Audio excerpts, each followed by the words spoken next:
अपने पति और बेस्ट फ्रेंड से धोखा खाकर अपनी पूरी फैमिली को मरवाने के बाद यह लड़की विश करती है कि काश वह समय में वापस जा सके और इन्हें सबक सिखाएं। तभी स्नो गिरती है और विश पूरी हो जाती है। जैसे इस लड़की को होश आता है तो वह देखती है 2 ड्रंक आदमी उसके पास बैठे होते हैं। तब उसे रियलाइज होता है कि यह सब उसकी दोस्त का किया धरा है जो उसकी इज्जत खराब करना चाहती है। मगर लड़की हिम्मत करती है और उन दोनों को धोखा देकर वहाँ से निकल जाती है। लेकिन उसकी किस्मत बुरी होती है। सामने से एक शहजादा उसे टकरा जाता है जिसने ड्रिंक कर रखी होती है और वह उसके साथ जबरदस्ती करता है। जब लड़की को होश आती है तो वह बहुत मायूस होती है क्योंकि उसके बाजू पर एक निशान था जो गलत काम करने की वजह से गायब हो जाता है। अभी वह परेशान हो रही होती है। तभी वह शहजादा उसके पास आता है और उसे कहता है कि मैं तुम्हारी पूरी जिम्मेदारी लेने के लिए तैयार हूँ। लेकिन लड़की कसम खा चुकी थी। क्या वह इस जन्म में किसी भी शहजादे के साथ कोई ताल्लुक नहीं बनाएगी? मगर शहजादा फिर भी उसे अपनी जेड पेंडेंट देता है और उसे कहता है कभी भी तुम्हें जरूरत पड़े तो तुम मदद के लिए आ सकती हो। लड़की चुपचाप वहाँ से चली जाती है। तभी शहजादे को वहाँ पर उसकी हेयर पिन मिलती है। दूसरी ओर लड़की के घर पहुँचते ही उसकी दोस्त ड्रामा शुरू कर देती है कि यह पूरे दिन गायब रही है, इसका यकीनन किसी के साथ चक्कर होगा। और फिर वह सबके सामने कहती है लिसा की बाजू से निशान चेक करो, अगर इसका चक्कर न हुआ तो वह निशान गायब नहीं होगा। अब लड़की यहाँ से कैसे बचेगी? अगले पार्ट के लिए कमेंट में निशान लिखें।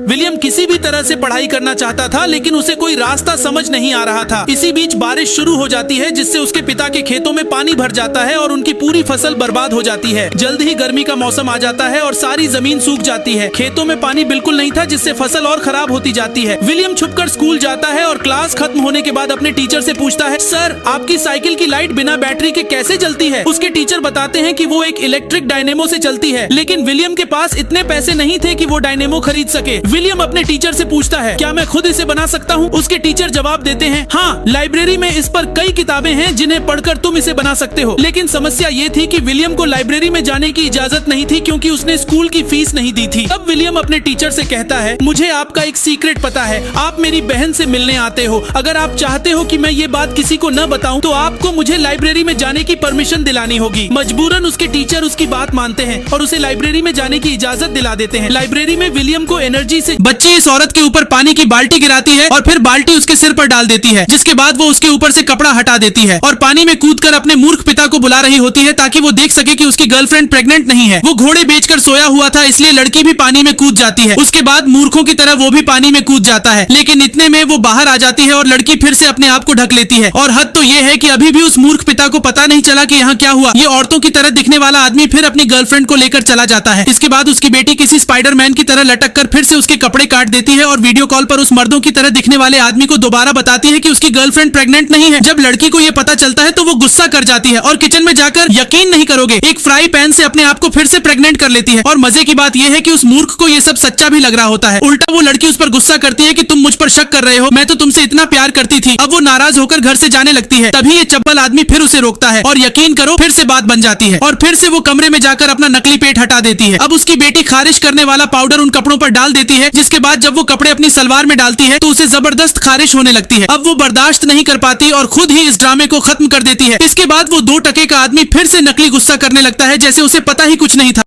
अभी मैं गाली नहीं दे सकता। नहीं गाली नहीं देना। अब फैमिली देखती है वरना मैं ऐसे गाली दूं। एडी जब अपने यूनिवर्स में आता है तो उसका दिमाग घूम रहा होता है, इसीलिए वेनम उसके लिए ड्रिंक बनाता है। एडी ये पीना नहीं चाहता था लेकिन फिर भी वेनम हर चीज तोड़ देता है सिर्फ एक ड्रिंक बनाने के लिए। फिर उसे पता चलता है कि पुलिस वाले का मर्डर हो गया है जिसका इल्जाम उस पर लगा हुआ है और पुलिस उसे ढूंढ रही है। अब वो यहाँ से निकलकर न्यूयॉर्क जाने का प्लान बनाते हैं। लेकिन जैसे ही वो बाहर आता है तो उसे कुछ कुत्तों के भौंकने की आवाज आती है। वो जब जाकर देखता है तो वहाँ बहुत सारे कुत्ते पिंजरे में बंद होते हैं। तभी वो लोग आ जाते हैं जिन्होंने उनको पकड़ा हुआ था। एडी उनसे कहता है कि इन कुत्तों को छोड़ दो, मैं तुम्हें आखिरी बार कह रहा हूँ। लेकिन बात उनकी समझ में नहीं आती, इसलिए फिर वेनम बाहर आता है और वो सभी कुत्तों को खोल देता है और एक एक करके सबकी धुलाई करता है। फिर वो उन सबके सिरों को खा जाता है। उनकी जान बचाने के बाद वो वहाँ से निकलता है। लेकिन तभी उसके पीछे एक बहुत बड़ा मॉन्स्टर होता है जिसका उसे पता भी नहीं है। और जब तक वेनम एडी की बॉडी पर कंट्रोल नहीं करता तब तक वो उसे डिटेक्ट नहीं कर सकता। दूसरी तरफ आर्मी भी एडी पर नजर रखे हुए थी। वो उस बार में आते हैं और वेनम का बचा हुआ हिस्सा अपने पास रख लेते हैं और बार वाले को भी अपने साथ ले जाते हैं। और इतना ही नहीं, वो पुलिस वाला भी जिंदा होता है जो मर चुका था, क्योंकि ये सिम्बियोट मरे हुए को भी जिंदा कर सकते हैं। अगले पार्ट के लिए लाइक करें। यह औरत पेरेंट्स ग्रुप में एक वॉइस मैसेज भेजती है जिसमें वह कहती है कि उसका पति जीओ ग्रुप का सीईओ है। अगर औरत ने उसकी कार गंदी की तो वो जिंदगी भर उसकी भरपाई नहीं कर पाएगी। ये सुनकर औरत पूरी तरह चौंक गई। उसे शक हुआ कि कहीं उसके पति की दूसरी पत्नी तो नहीं है। लेकिन तभी उसकी बेटी ने कहा कि उसके पापा की सारी दौलत माँ के कंट्रोल में है, तो अगर पापा किसी और औरत के पीछे भागना भी चाहें तो उनके पास पैसे ही नहीं होंगे। इसके बावजूद वो औरत अपनी हरकतों से बाज नहीं आई। उसने टीचर से कहा कि वो औरत को तुरंत पेरेंट्स ग्रुप से निकाल दे। टीचर ने उसे खुश करने के लिए महिला पर झूठ बोलकर बच्चों के लिए गलत उदाहरण पेश करने का आरोप लगा दिया। जब औरत ने विरोध करने की कोशिश की तो टीचर ने उसे चुप करा दिया। इसके बाद वो औरत अपने बेटे के बर्थडे के लिए सभी पेरेंट्स को इनवाइट करने लगी, लेकिन उस औरत और उसकी बेटी को छोड़कर जब महिला को पता चला कि पार्टी ग्रीनफील्ड विला में हो रही थी तो उसे वो नाम जाना पहचाना लगा। उसे हल्का हल्का याद आया कि उसके पति की एक विला भी इसी नाम से जानी जाती थी। घर लौटने के बाद महिला ने अपने पति से बात नहीं की। सीईओ को समझ नहीं आया कि उसकी पत्नी नाराज क्यों है, लेकिन उसकी बेटी ने पहले से तैयार सवाल पूछकर पापा को सच बताने पर मजबूर कर दिया। उसने कहा कि आज उनकी लिमिटेड एडिशन कार किसी और महिला ने अपनी बता दी और उस महिला ने यह भी कहा कि उसे वो कार्गो ग्रुप के सीईओ ने गिफ्ट दी थी। अब जाकर सीईओ को पूरी सच्चाई समझ आई। उसने तुरंत अपनी पत्नी से वादा किया कि वो हमेशा सिर्फ उसी से प्यार करेगा और फिर अपने असिस्टेंट को पूरा मामला जांचने का आदेश दिया। अपनी बेटी का मूड ठीक करने के लिए सीईओ ने इंटरनेशनल ट्रिप प्लान कर लिया। अगले दिन उन्होंने अपना सामान पैक कर लिया और एयरपोर्ट जाने के लिए तैयार थे, लेकिन खराब मौसम की वजह से उनकी फ्लाइट कैंसिल हो गई। महिला ने सोचा कि वो अपनी बेटी को ग्रीनफील्ड विला घुमा लाएगी। संयोग से वो औरत जो अपनी झूठी शान दिखाने में लगी थी अपने पति जो ड्राइवर था पर दबाव डाल रही थी कि ग्रीनफील्ड विला का दरवाजा खोल दे ताकि वो अपने बेटे की बर्थडे पार्टी वहीं रख सके। उसने सबके सामने गर्व से कहा कि ये विला उसके पति का है, लेकिन अगले ही पल महिला और उसकी बेटी वहां पहुंच गईं। जो नजारा उनके सामने था उसे देखकर महिला दंग रह गई। पार्ट 3 के लिए कमेंट में विला लिखे।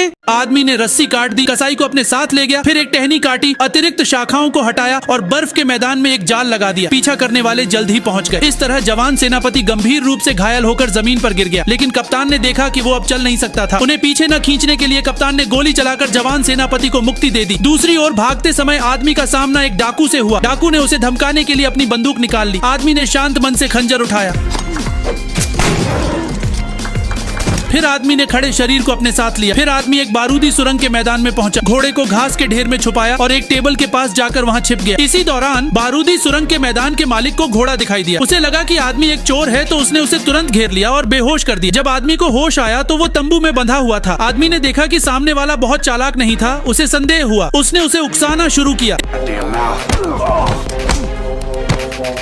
इस तरह आदमी ने खंजर हासिल किया, रस्सी खींची और तंबू से निकल गया। कुछ दूर जाकर उसने देखा कि उसका पीछा करने वाले लोग उसे ढूंढ रहे थे। उसी समय बारूदी सुरंग के मालिक ने भी देख लिया कि आदमी भाग रहा है। इस तरह दोनों टीमों ने आदमी को घेर लिया और उसे लूट लिया। फिर उसने अस्तबल से एक घोड़ा चुराया और निकल पड़ा। आधी रात में उसके अंदर की बुराई ने उसे सोने नहीं दिया। दरअसल 1865 में कप्तान एक सेवानिवृत्त सैनिक था। फील्ड में लौटने के बाद उसने अपने बेटे के साथ खेती शुरू की, लेकिन इसी दौरान पास घोड़ों की आवाज सुनाई दी और उसे एहसास हुआ कि उसके खेत को लूटा गया है। वह प्रधानमंत्री के घर की ओर दौड़ा। हालांकि युद्ध खत्म हो चुका था, उसने अपनी हार को स्वीकार करने से इनकार कर दिया और प्रधानमंत्री से बदला लेने का फैसला किया। उसने घर को जलाने का आदेश दिया। प्रधानमंत्री भी वहां पहुंच गए। आग तेजी से फैलने लगी और उसे प्रधानमंत्री के 1 साल के बच्चे की याद आई। वह कमरे में भागा और उसका बेटा भी उसके पीछे गया। आग बहुत तेज थी और उसकी पत्नी कमरे में फंस गई। उसने अपने पति की ओर देखा, लेकिन प्रधानमंत्री कुछ नहीं कर सके। इस समय उनके बीच सिर्फ राष्ट्रीय दुश्मनी ही नहीं बल्कि पारिवारिक दुश्मनी भी जुड़ चुकी थी। आदमी को उम्मीद नहीं थी कि घर में एक बच्चा भी था। उसने अपने आदमियों से सवाल किया। अपराध बोध के चलते उसने अपनी वर्दी उतार दी